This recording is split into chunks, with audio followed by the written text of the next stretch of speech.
Let's see this question. तो बच्चों यहाँ पे क्वेश्चन क्या पूछ रहा है, देखो।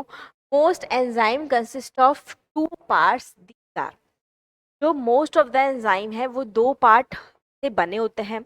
दो पार्ट से बने होते हैं, वो दो पार्ट कौन कौन से होते हैं, देखो।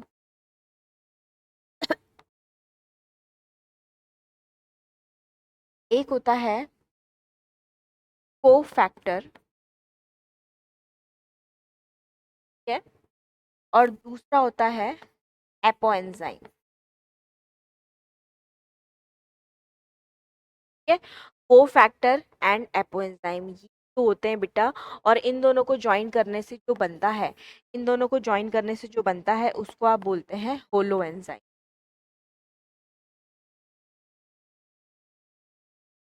Holo enzyme. अब यदि इस कोफैक्टर की बात करें तो कोफैक्टर भी बेटा यहाँ पे तीन तरीके के। One is coenzyme,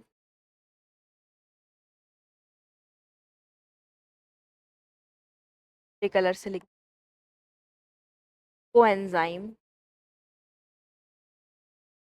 another is prosthetic group,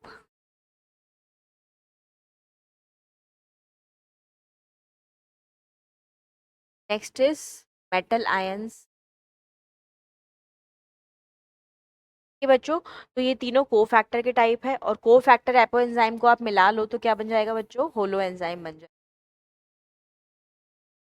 ठीक है, तो अब आप क्वेश्चन में आंसर देख लो अपना, या ऑप्शन देख लो कि मोस्ट एंजाइम किससे बने हुए हैं, एंजाइम से और सबस्ट्रेट से। नो, सबस्ट्रेट थोड़ी आएगा, एंजाइम का हिस्सा थोड़ी होता है वो। एंजाइम से एंड को एंजाइम से, एंजाइम से और को एंजाइम से। तो एंजाइम भी गलत है और को एंजाइम ठीक है।